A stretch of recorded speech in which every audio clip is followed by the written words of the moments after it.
Shalom semuanya, apa kabar? Jumpa lagi bersama saya Romeo Dirk Junior di channel yang spesial menyajikan video-video apologet Kristen dan video-video kesaksian Kristen yang berasal dari sumber-sumber data yang terpercaya dan valid. Video ini bertujuan hanya ingin mengedukasi penonton tentang apa yang dibahas sesuai judul video.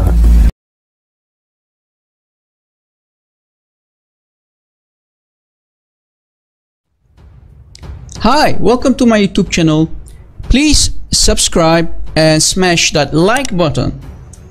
Today we wanted to talk about Al Bukhari, in this case Imam Al Bukhari. Oke, saya ucapkan selamat menonton. Semoga melalui video ini Anda mendapatkan sesuatu yang bermanfaat untuk menambah pengetahuan tentang banyak hal yang selama ini Anda belum ketahui. Terima kasih sudah mampir di channel saya. Kiranya Anda bahagia selalu bersama semua yang dicintai. God bless you.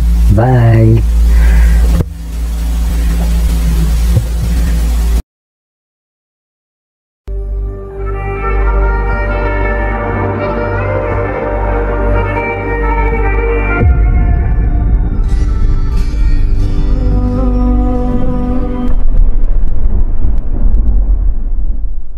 Understand who Al Bukhari is, we did some research to see if this guy is a trustful guy, or should Sunni Muslims reject him and call him a liar and a deceiver.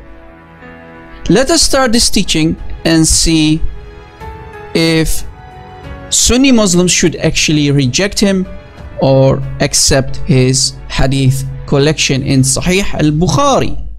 As we know, Muhammad became a prophet in the year 610 and he died at the age of 63 in the year 632. Now if we look closely, we see that Muhammad Al Bukhari, Imam Al Bukhari, he died in the year 870 AD. So that's more than 200 years that this guy, Imam Al Bukhari, came after the death of Muhammad. More than 200 years. So this guy never spoke to Muhammad. He never seen Muhammad face to face. So how did this guy get the words of Muhammad? Well, what he did, he went from Bukhara, Uzbekistan, when he was born in 810 AD. He's not an Arab. He's a Persian Islamic scholar. Right? He's not an Arab. So we have to do some math here. When did he learn Arabic to speak to all these people who gave him basically the hadith? Right? Because he was collecting hadith. This guy is a collector of hadith. So he went through a lot of cities in the Middle East to collect the words of Muhammad, basically. And all these guys that you always see in the chain, haddathana this and haddathana that, narrated by, and this guy said, and the other guy said, and all the way to the last guy in the hadith chain, right? So this guy, when did he learn Arabic? When did he become a scholar? And when did he start to collect the hadith? Muslims need to do some study, because we're going to show you that this all does not add up. This makes no sense, because this guy only lived for 60 years, right? How did he manage to collect so many hadith without any problems? When did he eat? Where did he sleep? Did he even pray 5 times a day, every day? So basically this guy did nothing in his life but collecting hadith, day in, day out, day in, day out, right? So this guy was basically nothing but a robot who was collecting hadith.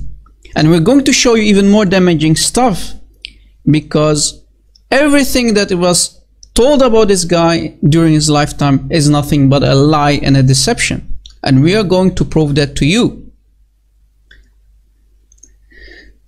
Ibn al-Salih said, the number of hadith in the book of Imam Bukhari, the Sahih, is 7,275 hadith, including hadith occurring repeatedly. So hadith that is repeated constantly by Imam Bukhari. It has been said that this number, excluding repeated hadith, is 2,230. So basically from the 7,275, only 2,230 are hadith that is not repeated, right? So basically you have only 2,230 hadith. And this is in the series called Kutub al-Sitta by Imam Al Bukhari in his hadith collection. Let us continue. Ibn al-Salah said, again, the first to author al-Sahih was Bukhari, Abu Abdullah Muhammad ibn Ismail al-Jufay, followed by Abu al-Hussein Muslim ibn al-Hajjaj al-Naysaburi al-Qushayri, who was his student, sharing many of the same teachers. So what is said basically here is that Imam Muslim was the student of Imam Al Bukhari. This is why you have a collection called Sahih Al Bukhari and you have Sahih Muslim. These are the most authentic books after the Quran. Did you catch it? So Sahih Muslim and Sahih Bukhari are the most authentic books after the Quran.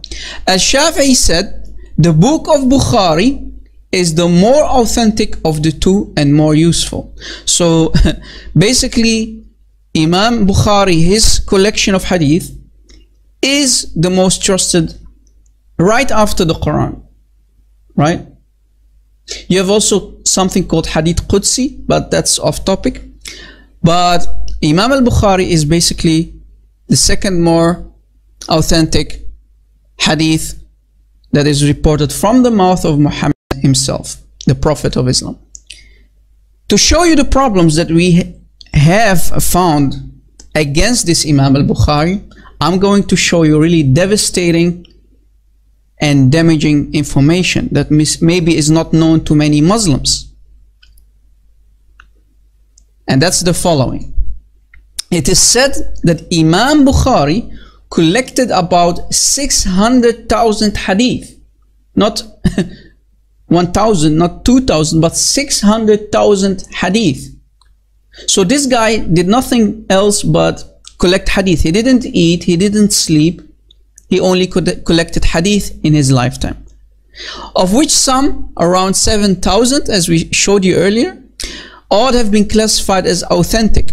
Collecting, writing, scrutinizing, classifying, deciding whether authentic or not by a committee, etc., is an enormous task. Besides, Imam Bukhari claims that he prayed 2 rak'ats of sunnat before recording any hadith. If it's assumed that the average time of a hadith to go through the full process of collecting, etc., is 1 day, he should have needed 600,000 days, which when divided by 365 is about 1644 years. So basically, let's say if Imam Al Bukhari collected one hadith, we will take for one hadith 1 day, because it takes a lot of time, right, to do what you have to do during a day. Because this guy was praying, he was eating, he was sleeping, you have to count all of that, right? So let's say, right, recording, classifying every hadith, it takes him 1 day, right? So if 600,000 hadith, if we divided that by 365, we get 1644 years of collecting all the hadith. Do the math, guys. So are you telling me that this guy lived for so long? Then that means that Imam Al Bukhari is still walking in the future, certainly among us, and he will still walk in the future as a living man. Hence, to accomplish this task in a mere period of 16 years. So according to Islam, this guy did it in 16 years.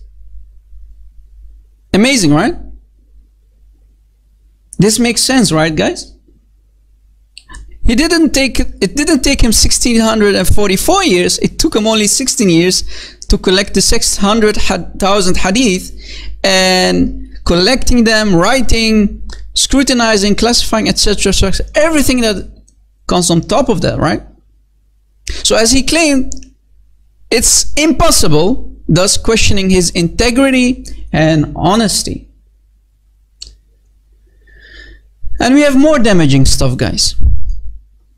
Dahabi said Bukhari was heard saying, I have memorized 100,000 authentic hadith and 200,000 which are less than authentic.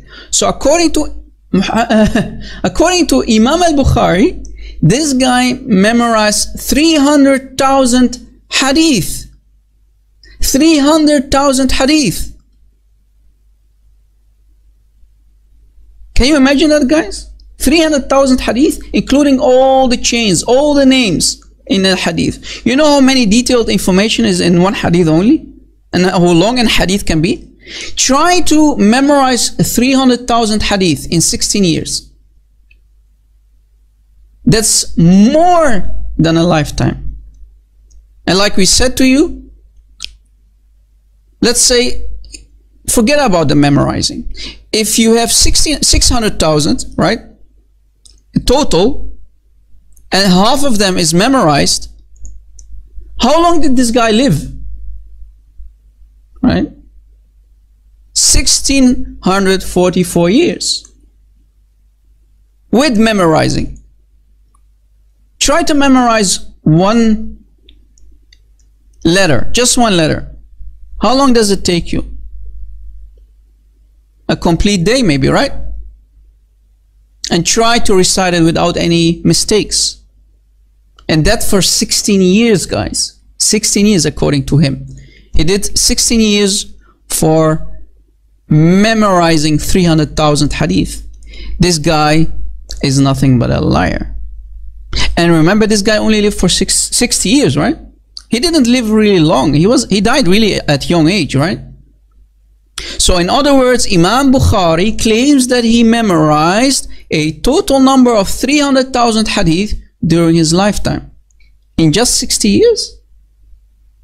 I mean, I think the guy started memorizing the Quran in the belly of his mother. So Muslims, is this guy a liar? Of course he is. Else, I think he was the super duper computer of his lifetime. He was a walking and memorizing supercomputer who memorized 300,000 hadith out of his head. And what about the rest of the 300, right? Because he claimed that he collected 600,000 hadith and half of them he memorized. So according to Imam Al Bukhari, he memorized 300,000 hadith out of his head by heart. Let us say you are memorizing one hadith, because remember, one hadith can be really long hadith. One hadith can contain more than 1,000 words, right? Some hadith can be smaller, maybe let's say 300 words. It's not possible to memorize more than one hadith at a day, right? Because he took 16 years to collect 600,000 hadith, and 300,000 of them he memorized them by heart. If we divide that with 365 days, we get 822 years. 822 years. But Imam Al Bukhari claimed that he did it in 16 years. Just 16 years. Right, Muslims? You believe this, right? Lord of mercy.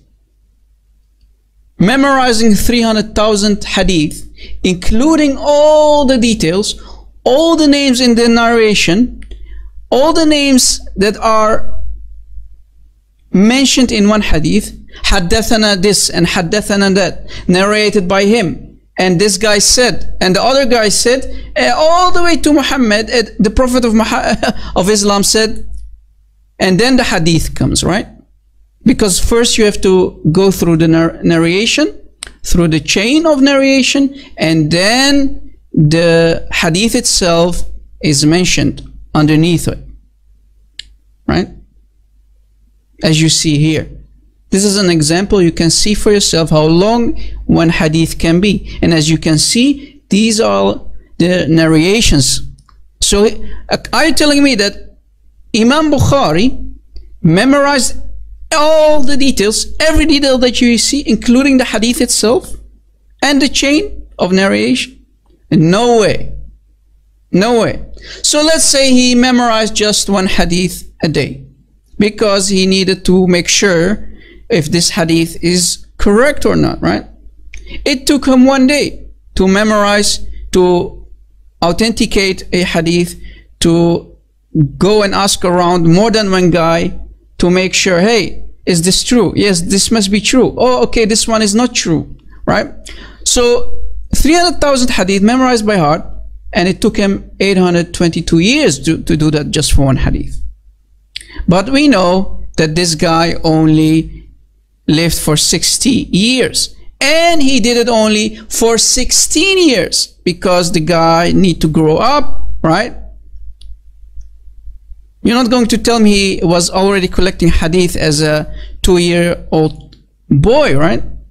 So he did it in only 16 years, 1/6, right? And he really died young at the age of 60 years old. So this must not make sense. This is a lie. Imam Al Bukhari, guys, as you see, he was nothing but a liar and a deceiver. Or you're going to say he was a walking, talking vampire who lived for 822 years. Pick and choose, Muslims. Think about your own salvation, guys. You have to put trust in this guy, Imam Al Bukhari. Your salvation is on the line. Think about what you will do next as a Muslim if you watch this video. Are you really going to put your trust in this guy? Or are you going to choose to leave Islam to the math? You know, try to memorize the PI number, and especially the numbers that come after the dot. Try to do that. Look how hard it is for you to memorize all these numbers. And there were a couple of guys who actually managed, who were really genius to memorize the numbers, right? And in 1981, an Indian man named Rajan Mahadevan, sorry for butchering your name, Mr. Rajan, accurately recited 31,811 digits of PI from memory. In 1989, Japan's Hideki Tomoori recited 40,000 digits without any problems. The current Guinness World Record is held by Lu Chao of China, who in 2005 recited 67,890 digits of PI. So these people are geniuses. They have basically a photographic memory, right, to memorize all these numbers. What about 600,000 hadiths, right? 600,000 hadith, collecting them and memorizing 300,000 out of his head. This guy should have been in the Guinness World Record 1200 years ago. Guys, so just memorizing numbers, you have to be a genius. What about 300,000 hadiths, including all the details, including all the names? This cannot be true. This is a lie. This guy was nothing but a liar and a deceiver, as you see. So Muslims, think twice in putting your salvation, your soul on the line for people like these deceivers and liars. So yes, he is a liar and a deceiver, like his fake prophet. Everything that he said is nothing but a lie and deception. This is why you have so many devastating and humiliating hadiths about Muhammad, that he could, in one night, he could go and have sex with all his wives in just one night. No normal healthy man could do that. All these humiliating stories that we can find in Sahih Al Bukhari about the Prophet of Islam was nothing but a fabrication from this guy, inventing hadiths to make money, because we know Islam is a big business, and to be a sheikh and an imam, it's really a good business. And this is why still sheikhs in Islam in 2019 are deceiving those poor victims in Islam. Normal Muslims are nothing but victims of this satanic, deceptive, lying cult. Muslims wake up, leave this satanic cult, leave Islam, because it's nothing but a deception. Jesus is Lord. Join him. Come back to Jesus, because only he can save you. If Islam is fake, then Christianity must be the truth, because we know Muhammad created Islam to attack Lord Jesus Christ. Come back to Jesus, folks. Jesus is Lord and Islam is false. Thank you for watching. Please share this video around on social media, and God bless.